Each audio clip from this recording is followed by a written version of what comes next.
성경 말씀 함께 보겠습니다. 하박국 3장 1절 2절 말씀으로 말씀을 함께 보시겠습니다. 다 같이 한 절씩 교독하겠습니다. 시기온 옷에 맞춘 선지자 하박국의 기도라.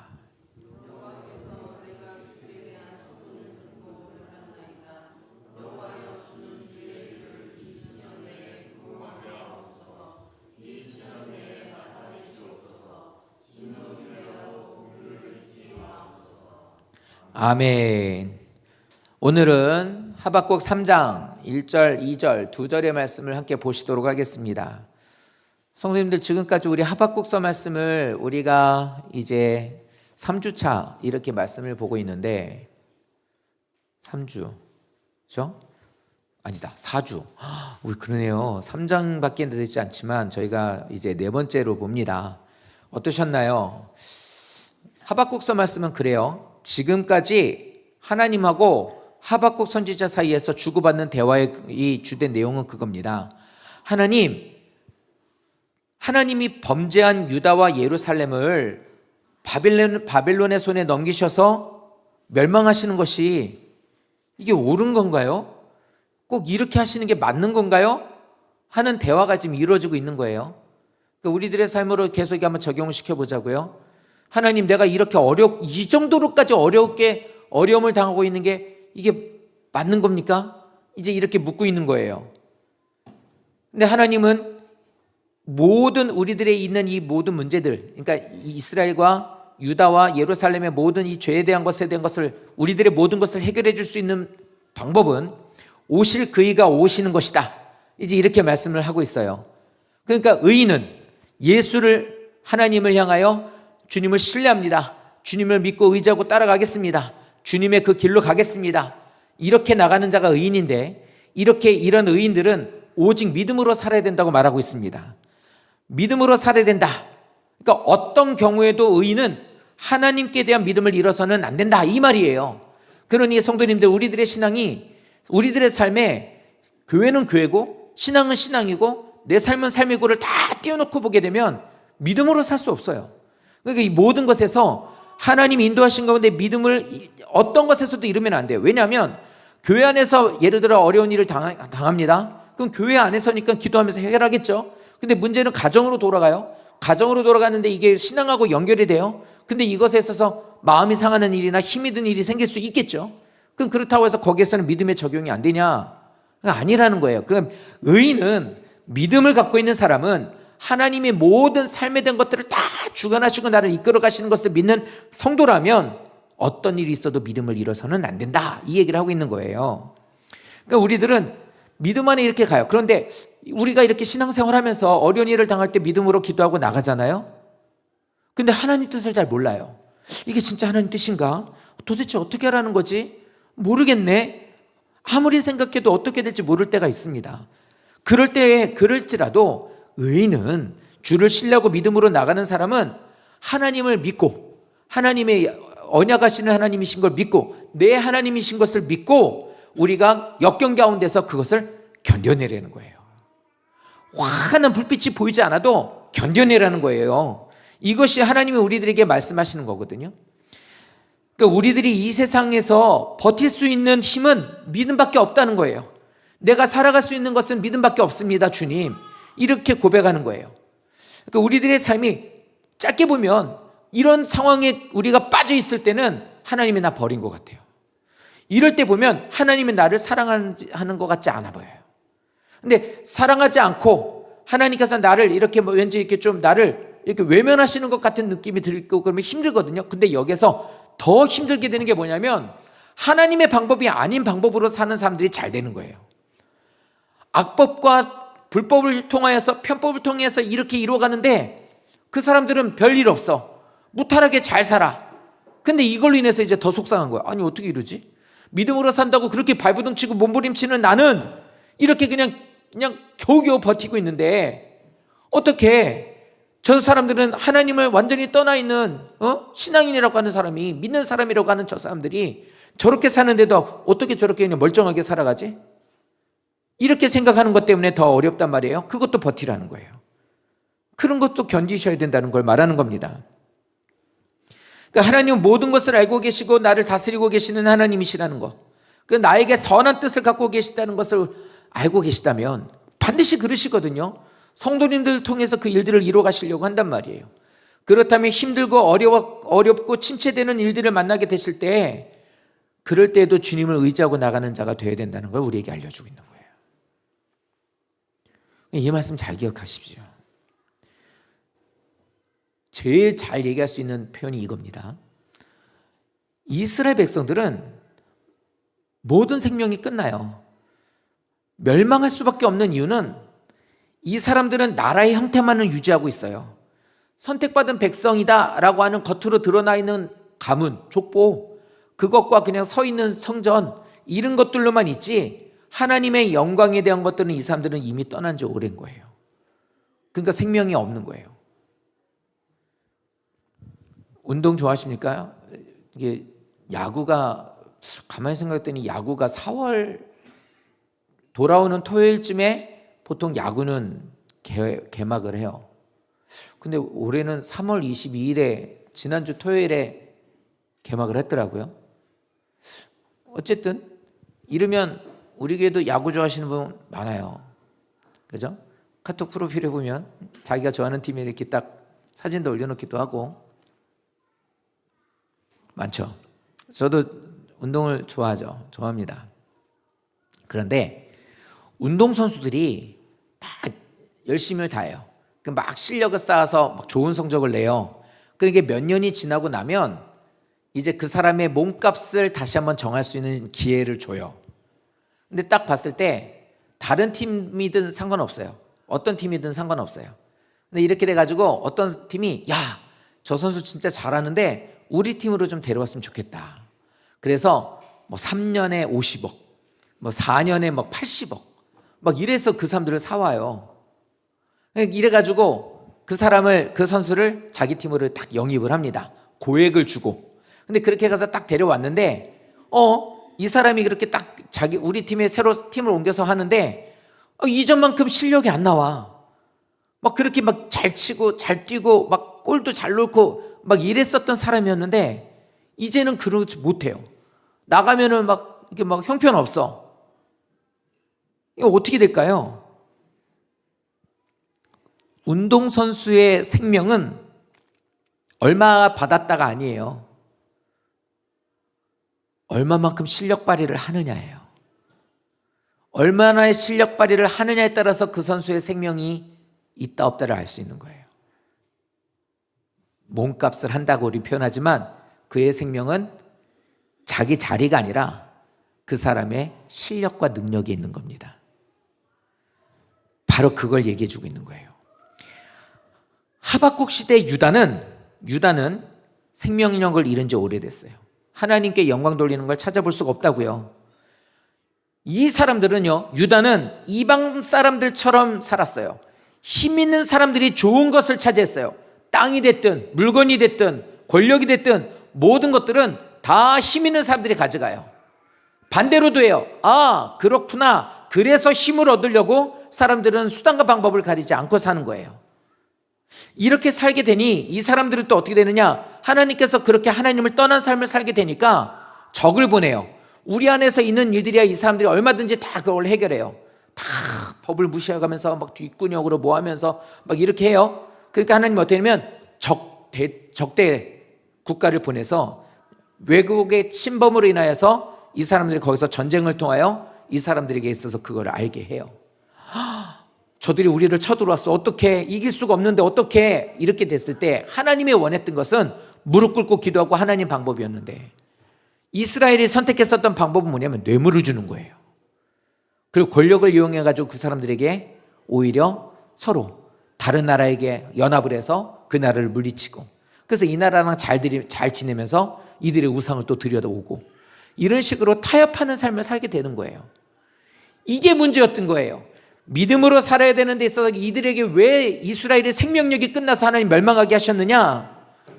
이방 사람들처럼 사는 거예요. 이방 사람들처럼 심각하게 이렇게 병에 걸려 있는 이들을 통하여 하박국 선지자가 그걸 기도했던 겁니다. 어떻게 이들을 살려낼 수 있을까? 어떻게 해야 우리나라가 이 위기에서 극복이 되고 하나님의 영광이 가득 찬 나라로 우리가 이렇게 다시 설 수 있을까? 이것을 위해서 이 사람은 계속해서 고민하고 있었던 거예요. 계속해서 그걸 두고 기도하고 있었던 거예요.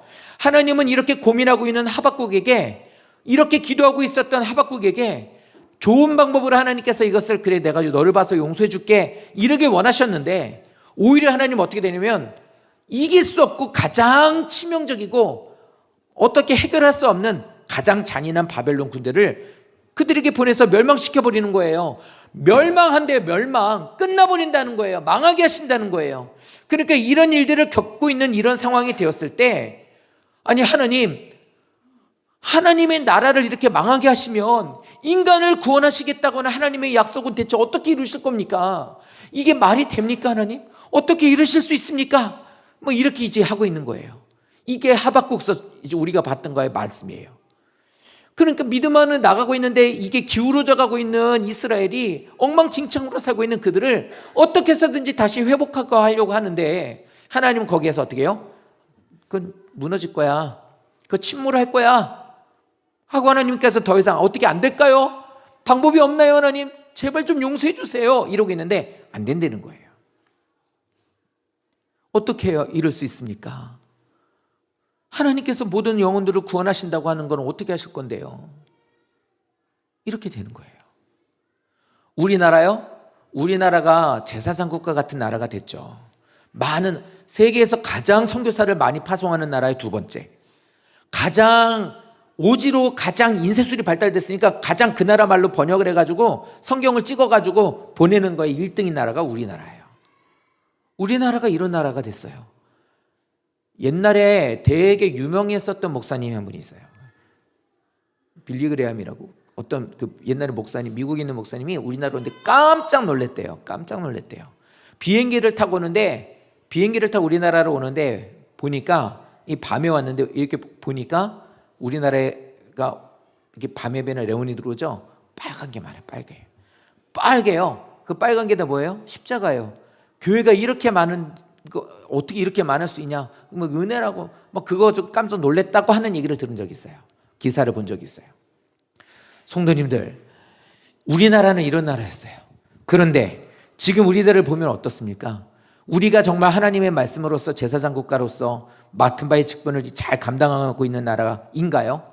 그러니까 이런 우리들의 이런 모습 가운데 이거예요. 하나님, 우리를 도와주십시오. 세워주십시오. 이렇게까지 사역하고 있고 더 이런 일들을 감당해야 되는데, 이렇게 해서 우리를 통해서 많은 나라들에게 복음을 전하고 선교사를 파송하고 이렇게 하나님을 구원하는 일들을 감당하고 있는 우리들인데, 하나님 왜 우리를 돕지 않으십니까? 이러고 있는 거예요. 근데 이스라엘이 그런 상태였는데 하나님 어떻게 해요? 망할 거라는 거예요. 이런 상태에서 오늘 하박국은 뭘 말하냐면, 이렇게 되고 하나님께서 그것에 대한 것은 이미 끝, 나는 이것에 대한 거 결정했다, 이렇게 말씀하고 있는데, 하박국은 이스라엘의 부흥을 바라보면서 여기에서 기쁨과 소망으로 기도를 해요. 노래를 해요. 막 거기서 하나님을 향해 찬양을 해요. 그게 3장이에요. 그럼 어떻게 그럴 수 있느냐는 거예요. 이렇게 되고 있는데 어떻게 이런 일들이 일어날 수 있느냐입니다. 1절 말씀에 시기온에서 맞춘 바, 이렇게 됐어요. 저 말이 뭐냐면 빠르고 격정적인 리듬으로 맞춰있는 찬양이라는 소리예요. 성도님들, 지금 이스라엘이 저런 지경이 됐으면 하박국은 어떤 노래를 불러야 되나요? 슬픈 노래를 불러야 돼요. 망하게 되었도다, 망하게 되었도다, 어쩔고 이렇게 나오는 노래가 불러야 돼. 이런 노래를 불러야 되는데 아니에요. 빠르고 격정적이고, 우리는 말하면 뭐냐면 아주 유쾌하고 막 이렇게 막 발랄한 노래를, 활기찬 노래를 지금 부르고 있다는 겁니다. 왜일까요? 미쳤나요? 정신이 나갔나요? 마인드 컨트롤하는 거예요?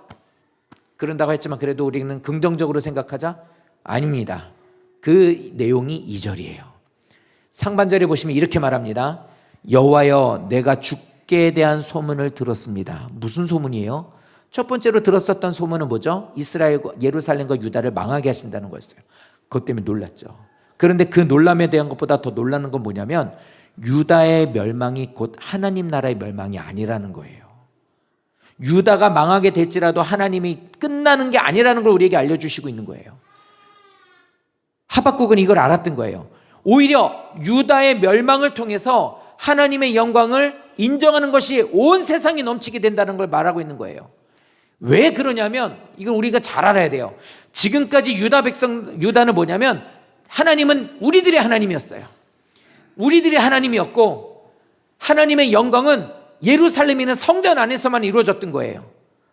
그러니까 이 사람들이 하고 있었던 것은 뭐냐면 하나님의 역사심이 모든 것들이 일어나게 되는 것에 대한 것은 우리 하나님이야. 그러니까 하나님은 이스라엘의 하나님이에요. 그냥 그걸로 끝이에요. 그냥 우리들의 하나님, 우리를 선택하신 하나님, 이렇게만 생각하고 있었던 겁니다. 그리고 예배는 어떻게 해요? 교회에서만 드리는 거예요. 그냥 예루살렘에서 예배하는 것은 그냥 거기에서 끝나는 거예요. 그런데 하나님께서 이들에 대한 것을 깨버림으로 인해서, 멸망하고 성전을 무너뜨림으로 인하여서 하나님께서는 이걸 바꾸신다는 거예요. 저걸 통해 하나님 말씀하시는 게 뭐냐면 이거였습니다. 예루살렘 성전이 무너짐으로 인하여서 내가 그곳에서 성전이 무너짐으로 인해서 세상에 영광이 퍼지는 것을 네가 보게 될 것이다. 선민이라고 선택받은 너희들이라고 그런 너희들이 할지라도 너희들이 아닌 다른 이들에게 내가 영광을 받을 거야. 내가 그걸 보여줄게. 이 얘기를 하고 계시는 거예요. 만약에 이스라엘 성전이, 예루살렘 성전이 무너지지 않았더라면 예루살렘에 있는 유다 백성들은 계속해서 하나님의 능력을 계속 성전 안에 가두어 놓고 있었던 거예요. 그랬을 거예요. 그런데 이 사람들 어떻게 합니까? 하나님께서는 망하게 되는 것이, 고난당하는 것이 하나님의 영광을 드러낼 기회가 됐던 거예요. 그거를 알고 이 사람은 그거를 기가 막힌 소문과 그 일들의 감사가 된 거예요. 우리 집은, 우리 교회는, 우리나라는 하나님을 잘 믿어. 하나님 우리 하나님이야. 우리를 구원해 주셨어. 할렐루야. 그리고 나가서는 구원받은 자녀의 삶을 살지 않아요. 교회에 와서는 예배를 드려요. 영광을 하나님 앞에 올려드려요. 하지만 삶으로는 나가서 영광을 올려드리지 않아요. 이게 제한을 시켜놓는 거예요. 그러니까 예루살렘 사람들은, 유다 사람들은 뭐였냐면 그 일을 하고 있었던 거예요. 그러니까 자기만의 하나님이에요. 그냥 하나님은 잘 모셔다 놓고 집에서만 하는 거예요. 그냥 거기서 우리들끼리만 이렇게 하는 거예요. 그리고 세상에 나가서는 이 사람들은 자기들이 하는 일들을 그대로 살고 있었던 거예요. 이방 사람들과 똑같이. 그러니까 하나님은 그거를 무너뜨림으로, 망하게 함으로 인해서 하나님은 어떻게 해요? 그곳에서 역사가 일어나게 하셨다는 거예요. 우리는 세상의 성공을 하나님의 영광이라고 착각하는 일들이 많아요. 아닙니다. 세상의 성공은 하나님의 영광이 아니에요. 이 생각을 갖고 있으면 뭐냐면 가난하면 욕먹는다고 그래요. 예수 믿는 사람이 가난하면 욕먹는다. 아니에요. 왜? 성도님들 가운데 예수님 잘 믿으시는데 생활이 어려우신 분들이 있어요. 그게 왜 그럼 영광 가리는 거예요? 아닙니다. 그런 거 아니에요. 예수 잘 믿는데 몸에 병이 있어요. 그게 왜 문제가 돼요? 그게 왜 욕이 돼요? 그렇지 않아요. 하나님의 백성들은 부자가 되고 전부 다 시험을 다 합격하고 교회도 높이 세워져야 되고, 이게 우리는 영광이 된다고 생각을 해요. 근데 하박국이 들었던 저 얘기는 뭐예요? 반대예요. 반대. 정반대예요. 망하게 됨으로 인하여서 오히려 거기에서 하나님의 영광을 받으신다는 거예요. 하나님의 백성들이 어떻게 됩니까? 다른 나라의 노예가 되고요. 성전은 무너져가지고 이제 예배도 못 드려요. 근데 어떻게 해요? 하나님의 영광이 나타난다는 거예요. 하나님께 영광을 돌린다는 것은요, 상황이 아니에요. 성도님들이 그렇게 되고 있는 그 상황에 하나님께 영광 돌리는 게 아니라 그런 속에서도 믿음으로 살아가는 것, 믿음으로 버티는 게 영광이라는 거예요. 어려운 가운데서도 믿음으로 버티는 것이, 그게 하나님께 영광이에요. 살기 어려운 세상에 나가서 믿음 붙잡고 그것으로 버텨내는 게 영광이라고 하는 거예요. 우리가 많아지는 것만이 성공은 다 되는 게 아니라고요. 근데 부끄럽지만 저도 그렇게 얘기를 해요. 의진아, 너 우리가 목표하고 있는 그 대학 가라. 대학 가서 하나님께 영광 돌려. 저는 이렇게 얘기를 해요. 우리들의 욕심으로 목표를 돌리라는 건 물론 아니에요. 하지만 말로는 사실은 보면은 표면적으로 말로는 비슷한 말이죠. 너 이렇게, 근데 그 속뜻은 이거예요. 근데 이렇게 하고 있는 모습이 있어요. 뭐냐면 이겁니다. 좋은 대학을 가고 못 가고의 문제가 아니라 그것을 위해서 기도하는 것, 하나님 앞에 도서실 갔다 와서 1시, 2시에 들어와도 아침에 일어나는 거 못 일어나요. 근데 일어나면은 바로 안 나와요. 그럼 뭐 하냐면 거기서 이제 큐티라는 거예요. 성경 피고, 중등부 애들은 제가 큐티 해주고, 고등부인 아이는 정작 집안에 있는 애는 지 혼자예요. 딴 애들은 영상으로 해가지고 그냥 큐티 하자 하고 같이 걔네한테 설명하고 축복기도 해주는데, 정작 우리 집에 같이 있는 애한테는 해주지도 못하고 축복기도도 못 해주고 그냥 보낼 때도 있어요. 그럼 어떻게 보면 밥 먹고 남겨놓으면 거기 이제 애들 큐티 끝나면 이제 밥 먹으러 앉으면 거기서 이제 의진이 기도하는 거죠. 이럴지라도 그냥 거기서 그거예요. 그래서 말하고 있는 것은 그겁니다. 상황에 따라서 대학을 가면 영광을 돌리는 것이 아니라 그 어려운 시험을 준비하는 그 과정 가운데 믿음으로 버티는 것이 영광이라는 거예요. 말씀 붙잡고 기도하면서 생활 가운데서 하나님 앞에 나가는 거 잊지 않고, 그래도 모든 것에 영광 돌리되는 것과 해야 되는 모든 본분에 대한 것은 다 감당하는 거, 그 다음 문제는 그건 하나님이 하실 거지 그게 영광이 아니라는 거예요. 우리들의 삶도 마찬가지예요. 하나님의 백성은, 하나님 나라의 백성은, 우리들의 생명은 얼마나 많은 재산을 갖고 풍족하게 사는 것에 사느냐, 이게 하나님 앞에 우리 믿는 사람의 생명력이 있는 게 아니라고요. 근데 교회 올 때 뭐라 그래요? 많은 걸 벌고 내가 어느 정도의 좀 그래도 이 정도 있으면, 이 정도 살면, 이러면 어깨 피고 와요. 목에 힘주고. 그게 무슨 영광이 아니라는 거예요. 그러니까 성도님들 가운데 나는 다른 사람보다 좀 못 산다? 뭐 돈이 없다? 뭐 몸이 불편하다? 아니면 뭐 못했다? 상관없어요. 그런 거는 내 삶 속에 얼마나 믿음으로 사느냐가 중요하다는 거 꼭 기억하셔야 됩니다. 어려움 속에서 어떻게 하나님 앞에 영광을 나타내느냐, 모든 불가능하다고 주저앉아 있는 그런 상황에서 나는 그 위기를 뚫고 얼마만큼 난 믿음으로 달려가느냐, 하나님 붙잡고 살고 있느냐, 그게 영광을 돌리는 거예요. 그거예요. 재산을 모으면서 편하게 살기를 바라고 그것이 목적이 됐으면 그 사람은 그리스도인의 생명 끝난 거예요. 하나님을 향한 것이 전혀 없으면서 나는 그리스도인이라고 고백한다? 그건 생명이 없는 거예요. 아까 얘기했잖아요. 야구 선수 얘기.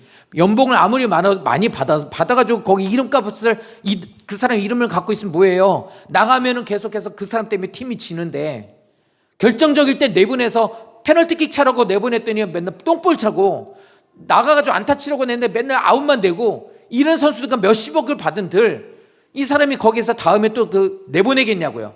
이 사람은 더 이상의 이제는 나갈 수가 없어요. 그럼 야구 선수로서, 축구 선수로서 생명은 끝난 거예요. 마찬가지예요. 우리들에게 있어서 생명력은 내 삶 속에서 얼마나 믿음으로 버텨내느냐예요. 상황이 바뀐다고 달라지는 게 아닙니다. 이 말씀을 꼭 기억해 주십시오. 그러니까 하박국은 하나님께 들은 말씀을 통해서 예루살렘이 폐허가 되겠지만 그 가운데서 하나님은 영광스러운 성전의 역사에 하나님의 이루실 일들을 하나님께서 보게 하신 거예요. 그걸 보고 놀란 거예요. 망하는 것은 너무 힘들고 너무 속상한 일이지만 이것을 통해 하나님께서 새롭게 역사하신다? 와! 한 거예요. 그러니까 말씀만 들리면 어려움 가운데서 미래를 볼 수 있는 소망이 생기는 거예요. 말씀이 안 들리는 게 문제예요. 하박국을 통해서 하나님께서 말씀하시는 이게 거예요. 세상 사람들은 우리들에게 그러잖아요. 아니, 어떻게 저런 상황에서 뭐가 좋다고 저렇게 맨날 교회만 가? 어떻게 저렇게 노래를 해? 막 이게 얼굴 표정 보면 막 좋으니까, 어떻게 저 사람은 저런 힘들고 어렵고 어떻게 될지도 모르는 저런 상황에서 저렇게 맨날 교회만 다녀, 맨날 노래만 해. 제가 알고 있는 분 중에 한 분이 이제 예전에 부교육자로 있을 때 이제 잘 섬긴 것도 아니었지만 그냥 열심히 그냥 신방하면서 이제 뭐 그분은 이렇게 위로도 많이 해드리고 뭐 그냥 정말 별게 아니었던 것 같아요. 근데 되게 막 마음이 따뜻했고 너무 고마웠고 뭐 이렇게 해가지고 지금까지 연락이 돼요. 근데 이분이 암에 걸리셨어요. 이쪽에 암에 걸렸어요. 그래가지고 기도해달라고 해서 기도도 같이 하면서 이분도 기도하고 그랬네. 한 3년, 4년 이렇게 지났어요. 보통 5년 정도 이렇게 하면 이게 없어지잖아요. 근데 뭐 이분 5년이 아니라 3년, 4년 돼 이쪽으로 이게 또 하나 재발이 된 거야. 아니, 재발이 아니라 새로 생긴 거예요. 갑자기 이 하나 있었던 걸로 이렇게 하는데 이쪽에 새로 이게 암이 생겼네? 이래버린 거예요. 그러니까 뭐 어떻게 됩니까? 뭐 한 달, 2달 정도 연락이 없어요. 충격 받았다는 소리죠. 그럼 거기다가 전화해가지고 뭘 말 못해요. 그거 얼마나 힘들겠어요. 눈을 감고 잠을 자면은 죽음을 생각하는데, 성도님들 하루를 끝내고 잠을 잘 때 뭘 생각하세요? 내일을 생각하잖아요. 근데 이런 질병에 걸리신 분들은 눈을 감고 잠을 자면 뭘 생각할까요? 죽음을 생각할 수밖에. 그러니까 이게 삶이 완전히 달라지는 거라 함부로 말 못해요. 함부로. 그 마음이 이제 기도만 되는 거죠. 한 2달 정도 지나니까 이제 연락이 와요. 잘 지내셨어요? 집사님 어떠세요? 뭐 이런 얘기예요. 그래서 이렇게 또 이제 믿음의 교제가 돼요. 이렇게 됐네. 또 몇 년 지났더니 여기에 또 암이 생긴 거예요. 이건 전이 된 거지. 그러니까 또 이제 1-2달 또 이제 그러다 지난주에 만났어요. 지난주에 만났는데 제일 걱정되는 게 뭐냐면 본인 스스로 어떠세요 좀 이랬더니 네 그냥 약 쓰고 있고 이렇게 생겼대요. 이러면서 그래요. 되게 태연하게 얘기를 하시더라고요. 근데 왜 그러냐면 이랬을 때 여기 또 이랬을 때 어떤 때든 간에 그러고 나면은 일어나면은 다시 기도하는 거예요. 하나님께로 나아가고 기도하고 계속 기도하는 거예요. 근데 그 기도하는 가운데 제일 마음이 아픈 게 뭐냐면 그거래요. 남편도 교회 안 다니고 시댁도 안 다니고 친정도 아무것도 안 믿는데 너는 그렇게 교회를 잘 다니는데 왜 그런 거 걸리냐예요. 왜 그렇게 기도 많이 하고 맨날 어디니 그러면 교회라고 그러고 뭐하니 그러면 전도한다고 맨날 그러면서 왜 그게 안 낫느냐는 거예요. 이런 말을 듣는 것 때문에 너무 마음이 아프다는 거예요. 이런 말을 듣는 건 이해가 가요. 근데 오늘 이 하박국서 이렇게 말씀을 보니까 뭐냐면 그거예요. 버티고 있는 거. 그런 가운데 기도하고 나가는 그를 통해 하나님 영광 받으시는 거예요. 자, 그 다음에 얘기는 하나 더 할 게 있어요. 그래서 우리에게 주시는 게 그거예요. 이 일들을 통해서 하나님은 역사하시겠다고. 하나님은 우리들이 지금 고난당하고 있는 이 상황 가운데 이것을 버텨내는 것을 통해 하나님께서는 역사하실 것들이 있다는 얘기를 들은 거예요. 예루살렘의 망함으로 인해서 거기에서 하나님의 역사가 일어난다는 것을.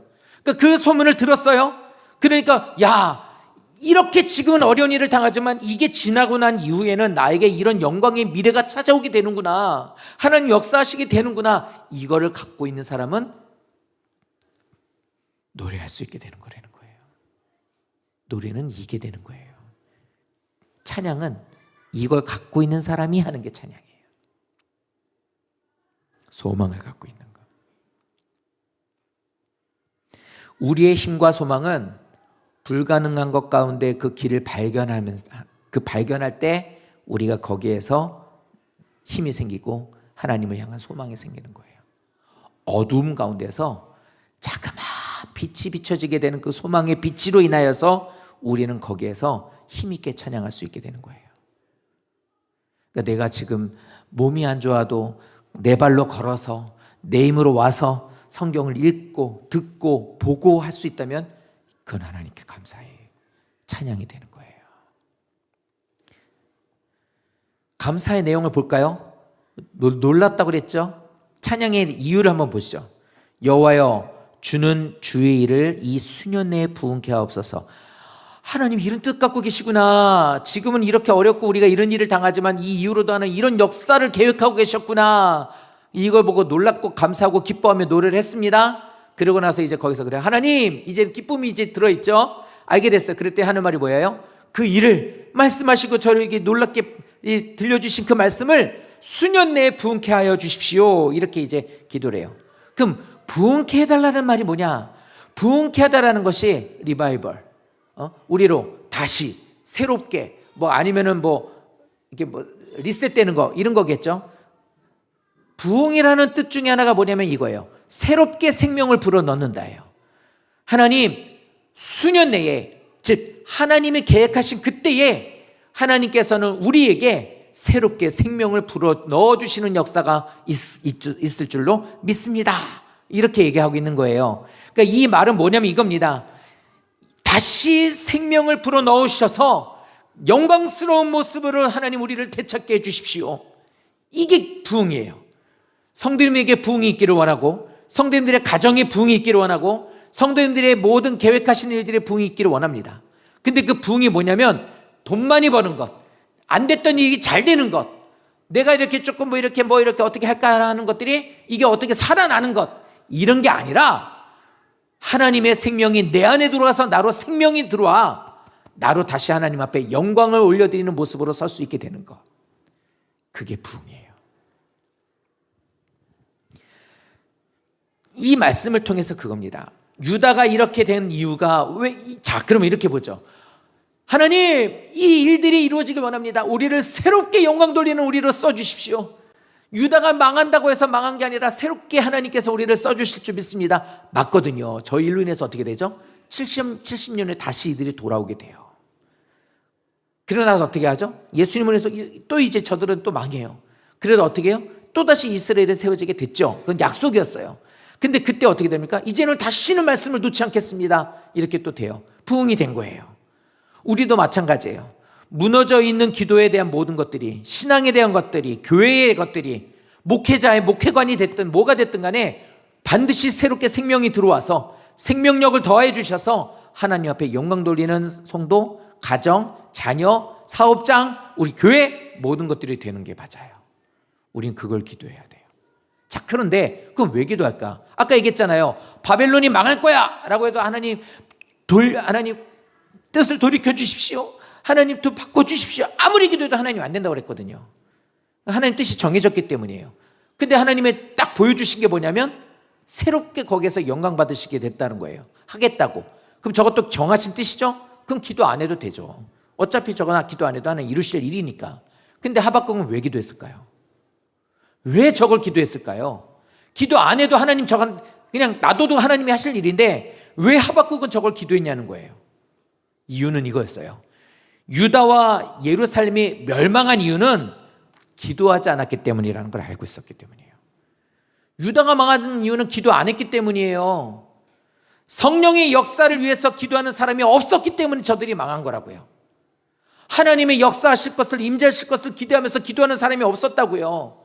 그래서 하박국은 뭡니까? 자기 자신이 먼저 하나님 앞에 기도로 자기가 제물로 드려지게 된 거예요. 하나님 기도드립니다. 주의 역사가 이루어지길 기도드립니다 라고 하는 거예요. 성도님들, 성령의 역사가 멈추면 교회의 생명은 잃어버리는 거예요. 성도님들의 가정에서 기도가 끊어져요? 그럼 생명 잃어버린 거예요. 그건 생명력 없는 거라고요. 성도님들은 기도하실 때 뭘 갖고 기도하십니까? 교인들이 모이잖아요. 맨날 다퉈, 맨날 싸워, 오해돼가지고 교회 안 나온다고 맨날 얼굴 막 시커멓게 변해서 가. 기도가 없으면 그렇게 되는 거예요. 성도들이 모여 맨날 놀러 가, 먹으러 가, 맨날 거기서 그냥 맨날 세상 것만 해. 맨날 뭐 이게 성도들끼리 모여가지고 고스톱 쳐요. 성도들끼리 모여가지고 노래방 가고 골프장 가고. 침묵도 못한다고 하는 말을 하지만 그분에 앞서서 있는 게 있어야죠. 기도가 있어야죠. 집회가 있어야 돼요. 하나님의 뜻을 이루는 게 먼저 있어야 돼요. 이거 없고 맨날 교제 앞서오잖아요. 그건 뭐 하는 사람이요? 그건 기도 안 하는 사람이에요. 그 사람들은 생명력 없습니다. 생명을 잃어버리는 거예요. 그 사람들은. 교회의 생명은 성령의 풍성한 역사가 이루어지게 되는 것, 그 역사를 이루기 위해서 기도하는 것에서부터 나오는 거예요. 교회는 기도 끊어지면 끝이에요. 그래서 새벽에 기도하시는 분들이 가장 소중한 겁니다. 헌금만이 하는 사람이 제일 중요한 거 아니에요. 하나님 앞에 기도하는 사람이 가장 중요한 거예요. 우리 교회가 기도하는 사람들이 생기고 있는 곳에서 기도하고 새벽 기도에서 우리 교회 출석 인원에 비해서 새벽 기도 영상으로 들어오고 그냥 교회로 오셔서 다 하면 20분이 넘어요. 한 20여 명 정도 돼요. 이게 진짜 큰 은혜예요. 너무 감사해요. 우리 교회는 기도하는 사람들이 있다. 기도하는 사람이 있다. 그럼 우리는 부흥을 꿈꿀 수가 있는 거예요. 부흥이 숫자 많아지는 게 아니라니까요. 주님께 영광 돌릴 수 있는 우리들의 생명력이 있다는 소리예요. 성도님들, 장사가 잘 되고 공부 잘하고 개인적인 소망을 구하는 거, 그건 아까 얘기했죠. 없는 거, 아까 그분 얘기를 다시 이어서 한번 이해해 볼게요. 성도님, 이것 갖고 기도하신다면 이것도 문제예요.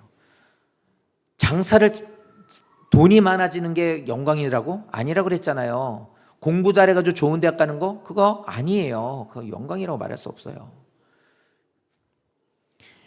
아까 중등부애들 저 큐티 하거든요. 중등부애들하고 큐티를 하는데 시간대마다 10분 단위로 해요. 10분 단위로 하고 이렇게 빨리 학교 보내고 또 딴에는 또 그 10분 뒤에 너 언제 되니? 그래서 10분 단위로 끊었어요. 들어와요. 그러면 이제 막 해줘요. 그런데 이렇게 딱 봤는데 쭉 이제 몇 명을 하는데 보니까 어떤 애는 한 3주를 했어요. 이제 내일부터가 4주인데 딱 보는데 걔는 늘 똑같아. 앉아있는 것도 똑같고 바로 그냥 끝나면 그냥 가방 짊어지고 나가면 딱 되게끔 늘 돼 있는 거예요. 뭐 어떤 애는 와가지고 막 그냥 막 머리 이만하게 가서 하고 어느 눈 띵띵 부어오고 어떤 내복바람으로 오고 막 이래요. 근데 그 나쁘던 게 아니에요. 그거는 그래도 괜찮아요. 막 어쨌든 그렇게라도 하는 게 얼마나 이뻐요. 그런데 그놈은 그냥 늘 그렇게 하는 거예요. 그러니까 제 아내한테 그랬어요. 아, 애들 큐티 잘해. 그래서 잘해. 다들 열심히 해. 근데 유독 걔는 늘 준비가 이렇게 미리미리 돼 있어서 이렇게 딱 정리가 돼 있더라고. 기특해. 없던 모습이라 참 다시 보여줘. 이런 얘기를 아내한테도 하고 저도 혼자 생각하고 이렇게 하거든요. 그러다 무슨 생각이 드냐면 이거 그냥 넘어가면 안 되겠네. 이런 생각이 들어서 걔한테 전화를 했어요. 그래서 야, 너 뭐 학교 갖고 이렇게 올 때 뭐 배 안 고파? 너 아니면은 친구들하고 올 때 어디 들려? 뭐 이러고 물어봤어요. 뭐 이렇게 저렇게 물어봤더니 이제 그때 좀 날이 더웠어요. 날이 좀 좋으니까. 그럼 올 때 되면 이제 학교에서 끝나고 나면은 들려가지고 좀 싸게 파는 커피 싸게 파는 데 있잖아요. 그런 데서 이제 애들이 먹는 그런 걸 하나 먹는다는 거예요. 그래? 그럼 내가 선물 하나 보내줄게? 그리고 보내줬어요. 몇만 원짜리 이렇게 해가지고 기프트콘 보내줬어요. 학교 갔다 오다가 사 먹으라고. 이건 뭐예요? 선물이에요. 이게 목적이었나요? 이거 목적 아니에요. 그냥 기특하고 이쁘니까 내가 그 아이에게 주었던 인센티브예요. 인센티브. 그냥 하나 얹어준 거예요. 이게 목적이 애들은 아니에요. 그냥 제가 그것도 그냥 걔 생각하다가 그냥 준 것뿐이에요. 성도님들이 좋은 대학을 아이들이 가거나 아니면은 성도님들이 일이 잘 되거나 아니면은 그냥 별거 없는데도 건강하거나 이렇게 하는 건 그건 하나님이 내게 주는 인센티브예요. 그게 곧 영광이라고 말할 수 없다는 소리예요. 그러니까 내가 하나님의 뜻을 위해서 그것을 구하면서 도구가 되게 한다면 하나님하고 이게 딱 맞으면 그건 도구로 주니까 그거 하나님 풀어주는 거고, 그게 없어도 나는 하나님 앞에 아까 얘기했잖아요. 난 그거 안 줘도 어떤 애들이 그렇게 안녕하세요 목사님, 안녕하세요 목사님 뭐 이러는 거예요. 그렇게 들어와도 잘 잤어? 오늘 얼굴이 부었네? 뭐 이런 좀 걔 뭐라 안 해요. 왜요? 그것만 해도 얼마나 고맙고 좋은데. 그러니까 믿음으로 사는 의인은 믿음으로 살아야 된다라는 말이 바로 그거예요. 의인은 예수를 신뢰하고 믿고 따라가는 것만 갖고 있으면 되는 거예요. 그러면 예수는 똑같을 거예요. 성도님들 보면서 아이고 오늘 예배 오는데 얼굴이 부었네? 아이고 오늘은 좀 어떻네? 아이고 오늘 이렇게 일찍 일어났어? 어떤 애한테 그랬어요. 넌 어이구 며칠은 내복을 입고 오더니 이제는 상태가 갈수록 좋아진다? 이러더라고요. 이렇게 하는 믿음 안에 있는 의인이란, 하나님 말씀하신 의인이란 바로 그거예요. 내가 상황이 환경이 어떻게 돼도 힘들고 어려울 때도 있지만 주를 향해 자꾸만 나가는 자가 되는 걸 주님은 의인이라고 그래요. 그런 우리들이 이렇게 하는 거예요. 이렇게. 그러니까 믿음으로 이렇게 나가는 우리가 되는 것, 이렇게 하나님은 있어야 될 것 주고 아니면 안 주시기도 하는 겁니다. 자, 그런데 진짜 중요한 것은 하나님은 꼭 기도해야만 줘요. 그게 뭐냐면 성령의 역사예요. 이거는 기도해야만 주십니다. 절대로 그냥 안 줘요. 멍하니 맨날 와가지고 앉아있다가 하는데 그냥 들쭉날쭉 하면서 그냥 신앙생활은 세상 사람이 나가면 세상 사람, 교회 안에서는 믿는 사람, 이렇게만 살고 있으면 성령 역사 절대 안 줘요. 왠지 아십니까? 그렇게 주면 소중함을 모르기 때문이에요. 그렇게 주는 그것을 가지고요, 목사가 교회 기도 안 했는데 교회를 부흥하게 해줘요? 그럼 성령 역사 하나님 주실까요? 안 줘요. 성도님들, 교회가 크게 사람이 많아지게 되는 것에는요 여러 가지 요소가 있어요. 근데 그렇게 되는 건요 정말 좋은 거라고만 말할 수는 없어요. 하지만 목사가 부흥을 위해서 엎드리고 기도해서 하나님께서 성도들을 살려주신다면 그 교회는 진짜 좋은 교회예요. 그런 좋은 교회가 되기 위해서 기도하는 거예요. 근데 이렇게 해야만 된단 말이에요. 이렇게 해서 하나님 주셔요. 왜요? 만약에 그거에 대한 것을 안 하면 소중함을 몰라서 세상 것하고 바꿔버립니다. 그러니까 하나님 부흥시켜주면 어떻게 돼요? 세상 것하고 바꾸는 거예요. 맨날 놀러 다니고 아니면 나는 뻘짓하러 다니고. 그 성도들도 하나님이 역사를 주시면 어떻게 돼요? 그거 뻘짓하고 다니는 거 맨날. 세상 것하고 바꾸는 거예요. 그렇기 때문에 소중하고 귀한 것은 반드시 기도하면 주시는 거예요. 사랑하는 성도 여러분, 우리들의 삶이 반드시 믿음 안에서 부흥의 역사가 있기를 원하신다면 기도하셔야 돼요. 반드시 뭐가 됐든 새롭게 역사하심이 하나님의 생명력이 있어서 그걸 통해 영광을 돌리길 원하신다면 붙잡고 기도하십시오. 육신적인 것 붙잡고 기도하는 거 말고 하나님의 것을, 영광 돌릴 수 있는 하나님의 것을 붙잡고 씨름하고 기도하십시오. 이렇게 되는 거예요. 건강 주십시오. 그럼 저 열심히 기도하겠습니다. 바꾸세요. 기도하세요. 그러면 하나님 앞에 어떻게 해요? 그럼 필요하면 건강 주시는 거예요. 하나님이 원하시는 대로 헌금 많이 하라는 소리는 안 해요. 헌금을 많이 하라는 말하면 이런 말 한마디가 아마 성도들한테 되게 띵 하고 와가지고 목사가 헌금 얘기 이럴 거라고. 아니에요. 다만 믿는 자로서 내게 주신 것을 청지기의 사명을 가지고 옳게 쓰세요. 그러면서 기도하세요. 그러면 하나님이 옳게 쓰는 그거 보고 더 얹어주실 거예요. 더 그걸 갖고 옳게 하라고. 우리는 자꾸 순서 바꿔요. 건강해지면 교회 갈게요. 건강해지면 교회 기도할게요. 하나님 제가 몸이 아파서 기도 못하겠으니 하나님 뭐 이래요. 바꿔요. 이 말씀은 바꾸는 거예요. 그러니까 먼저 기도하는 거예요. 아무도 기도하지 않아도 먼저 기도한다고 말하고 있는 겁니다. 자, 이렇게 기도하고 마지막은 이렇게 기도합니다. 오늘 말씀의 마지막이에요. 진노 중이라도 긍휼을 잊지 말아 주십시오. 예루살렘이 유다가 멸망하게 되는 것에 대한 것은 마치 큰 수술을 기다리는 것과 같아요. 저 머리 좀 달라졌죠? 맨날 머리가 이렇게 내려와요. 그래서 제가 맨날 설교하다 보면 이러잖아요. 이제 그래서 안 내려오니까 좋네요. 근데 이렇게 했어요. 근데 이게 좀 싫은 게 뭐냐면, 아줌마들은 오래 앉아 있어야 돼요. 그러니까 좀 아줌마들이 하는 얘기가 계속, 그러니까 아줌마들 중에 좀 사교성 있는 분들은 물어봐요. 어디서 오셨어요?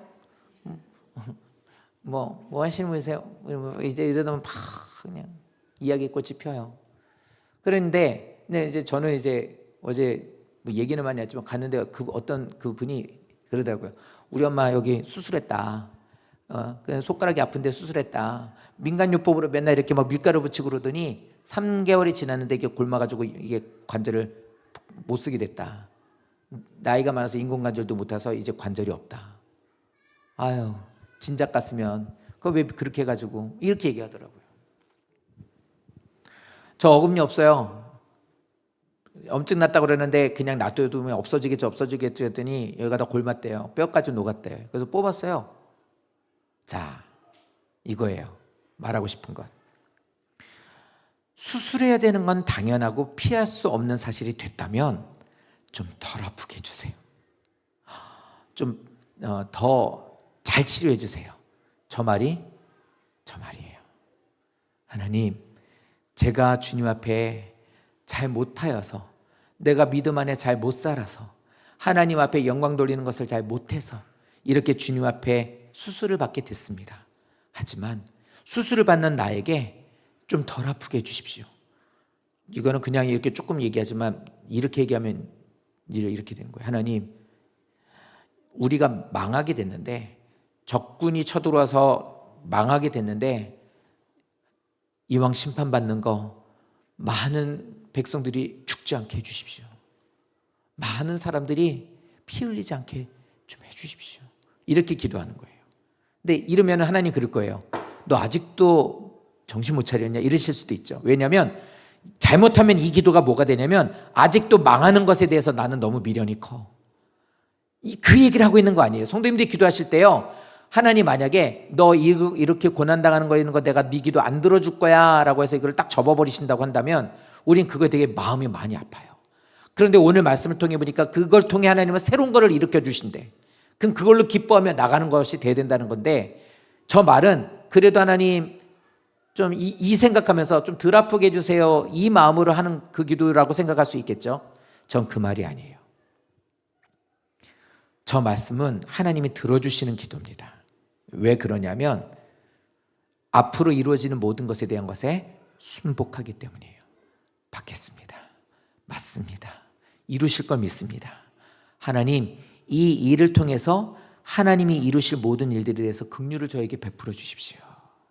하나님의 뜻이 이루어지는 그 모든 일들 가운데 우리에게 긍휼을 허락해 주십시오. 하나님도 자녀를 사랑하시기 때문에 그 긍휼을 주시는 건 맞아요.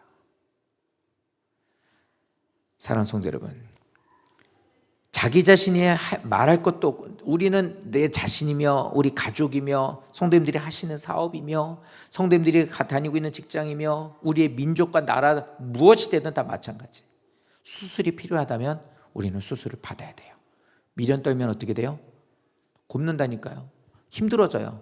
그러니까 받아야 되면 빨리 받아야 돼요. 우리가 드려야 되는 기도가 뭐냐? 하나님, 요 범위 안에서만 해주세요. 요거 넘어가면 안 됩니다. 저 요거 넘어가면 저희 망해요. 부도나요, 하나님. 이러시면 안 되는 거예요. 아시죠? 하나님, 우리 자식 여기까지는 대학 보내, 인서울은 하게 해주셔야 돼요. 이거 안 하시고 만약에 저지방으로 가거나 아니면 저기 뭐 이렇게 반쪽으로만 가거나 이러면 저 못 찾습니다. 이 기도가 저 기도가 아니에요. 저 의미가 뭐냐 이겁니다. 나를, 내 가족을, 우리 가정을, 우리 사업장을, 우리 나라를 하나님께서 수술해 주십시오. 그래야 삽니다. 하나님이 그러신다고 하는 걸 내가 알았습니다. 살게 하시려고 한다는 걸 알았습니다. 근데 가능하면 많이 안 아프게 해주세요, 하나님. 많이 손해보지 않게 해주세요. 많이 힘들지 않게 해주세요. 우리가 하나님한테 이래라 저래라 할 수 있는 권한은 없지만 하나님께서는 이 기도를 기억하셔서 진노 중이라도 긍휼을 베풀어 주신다는 걸. 내 기준의 선으로 하나님을 그어놓는 게 아니라 하나님 앞으로 나를 가지고 나가는 기도인 거예요. 주님께서 사랑하시는 우리들을 긍휼을 베풀어 주십시오. 그리고 그 인도하시는 가운데 순복하며 나가겠습니다. 이렇게 기도하시면 되는 거예요. 사랑하는 성도 여러분, 유다 백성들이 그동안 잃어버리고 있었던 가장 중요한 것이 뭔지 아십니까? 멸망받았었던 이스라엘이 가장 잃고 있었던 가장 중요한 것, 절대적이고 영광스러운 하나님의 임재하심이었어요. 성도님들의 집에 성도님 하나님이 임재하시는 걸 이들은 간과하고 있었던 거예요. 예수 믿고 하나님 앞으로 나와서 예배할 수 있는 이것을, 이 귀한 것을 잊어버리고 있었던 거예요. 내가 건강했을 때 그렇게 저 축구 이제 못해요. 건강 주셨을 때 좀 더 친구들 축구할 때 나오라 할 때 나가서 좀 했으면 좋았을 걸. 건강을 잃고 나니까 건강이 생각이 되는 것처럼 이스라엘은 하나님의 임재하심을 잃어버리게 돼요. 잊어버렸어요. 이스라엘 백성들은요, 기계적이었어요. 예배드리는 게 형식적이었다고요. 맨날 죽은 예배만 드렸어요. 선민의식이고 믿는 사람이고 모태신앙이고 나는 할 수 있다는 생각 갖고 교회 와서 앉아있어 준 거예요. 그리고 돌아가선 자기 입맛대로 살고 자기가 원하는 세상의 방법대로 살고 자기 기준으로 애들을 교육하고 살려고 그러고 자기의 모든 방향과 계획을 다 자기 마음대로 한 거예요. 그러니 기계적이고 맨날 형식적인 예배가 될 수밖에. 하나님의 임재하시고 그들에게 늘 함께 하시고 이끌어 가시고 동행하시며 역사하시고 영광 받으시길 원하여 함께 하셨는데 그거를 아무것도 아닌 것으로 생각하고 있었던 거예요. 성도님들, 언제까지 사실 거예요? 언제까지 성도님들이 지금까지 건강하실 수 있을 거라고 믿어요? 언제까지 성도님들이 지금과 같이 이렇게 모든 것들이 될 거라고 생각해요? 안 돼요. 우리들의 부모님이요, 저는 늘 90, 80, 90 가셔가지고 이렇게 정말 늙어가지고 이렇게 그냥 편안하게 가실 줄 알았어요. 아니더라고요. 인생은 그 누구도 그걸 보장해 주지 않더라고요. 누가 산불로 저렇게 사람들이 죽을 줄 알았어요? 누가 멀쩡하게 여행 갔다 와가지고 저렇게 비행기가 저렇게 착륙도 잘했는데 저렇게 죽을 줄 알았냐고요. 수학여행 가다가 누가 저렇게 해서 아이들이 죽을 줄 알았냐. 우리들의 인생의 끝을 누가 하냐고요. 아무도 알 수 없어요. 그런데 그 모든 예배를 드렸었던 이들이 잊고 있었던 게 뭐였냐면 하나님 앞에 예배하는 것에 임재하심을 잊고 있었던 거예요. 잃고 나서야 깨달아요. 잃고 나서야. 하나님과의 만남이 얼마나 영광스럽고 복되었던 것인지, 얼마나 주시셨던 그 모든 화려하고 아름다운 성전에서 하나님을 그렇게 막 마음껏 찬양하고 예배할 수 있었던 그 은혜가 얼마나 기뻤던 것인지 다 잃어버린 거예요. 그래서 오늘 이 2절에 있는 말씀은 이게 뭐냐면 그거예요. 하나님이 우리를 이걸 다시 회복시켜 주십시오. 하나님 이거 회복시켜 주십시오. 더 많은 걸 잃기 전에, 더 하나님 앞에 수술받는 것을 나는 거절하기 전에 나 우리 아이들 하나님 이제는 아무리 얘기해도 애들이 교회 안 다니겠다고 이제는 엄마 말 아빠 말 듣지 않고 저 멋대로 하기 전에 하나님 예배 회복되게 도와주십시오. 우리나라요 이렇게 막 뻗쳐나가고 있는 이런 많은 일들, 여기저기서 예배하고 기도하고 있는 지금 있는 이 일들에 대한 이 현실이 이제는 끊어져 버리는 일이 없도록 하나님 다시 우리에게 회복시켜 주십시오. 이게 우리에게 필요한 거예요. 사랑하는 성도 여러분, 하박국은 어렵고 답답한 상황에서 처음엔 하나님의 뜻도 이해할 수 없었지만 하나님을 의지하는 사람은 믿음으로 견뎌야 된다. 하나님이 인도하시는 것을 하나님을 신뢰하는 사람은 이렇게 말씀 갖고 살아야 된다라는 것 갖고 이렇게 살다가 하나님의 약속하신 말씀을 받아요. 그리고 어떻게 합니까? 하나님, 수술 받겠습니다. 하신다는 그 뜻 저 받겠습니다. 하나님은 항상 오르십니다. 그러나 하나님, 우리를 좀 불쌍히 여겨 주십시오. 이렇게 기도를 해요. 이제는 우리가 기도할 때예요. 이제 우리가 기도해야 될 때예요. 성도님들의 자식들을 위해서 이제 기도하셔야 될 때예요. 교회를 위해서 이제 기도하실 때고. 우리나라 이렇게 가다가 큰일 나요. 지금 한두 달 사이에 예수 믿는 신앙생활 하는데 교회 떠나는 사람들이 수치로 드러날 정도로 많아져요. 성도님들, 우리 지금 기도해야 될 때입니다. 하박국이 고난 속에서 부흥을 위해서 기도했던 것처럼, 다시 말하지만 부흥이라는 것은 숫자가 늘어나는 숫자 노름이 아닙니다. 생명력이에요. 그래서 새롭게 주님께 영광 돌리는 우리가 돼야 돼요. 그래서 집에 가서도 기도하세요. 하나님, 우리 가정에 부흥의 역사가 있기를 원합니다. 다시 생명력이 생기기를 원합니다. 예배를 잃었던 우리 남편이 다시 하나님께로 돌아오길 원합니다. 우리 자녀들이 이제라도 주님을 찾기를 원합니다. 하나님, 제가 메말랐던 내가 이젠 주님께 기도로 나아가는 자가 되기를 원합니다. 성령의 역사를 사모하며 영광을 바라보며 나아가시기를 바랍니다. 성령의 역사가 임하고 주의 말씀에 붙들리기만 하면 성도님의 모든 어려운 가운데서 어려운 경기에서 실력 발휘를 하는 운동선수처럼 우리들을 통해서 하나님은 놀라운 역사를 이루실 거예요. 우리 모든 성도가, 성도님이 자신이, 성도님으로 인해서 성도님들의 가정이, 성도님들로 인해서 우리 교회가, 나로 인해서 우리 교회가, 우리로 인해서 이 나라가 부흥의 역사가, 주님이 진노 가운데 긍휼을 베풀어 주시는 역사가 있기를 간절히 소망합니다.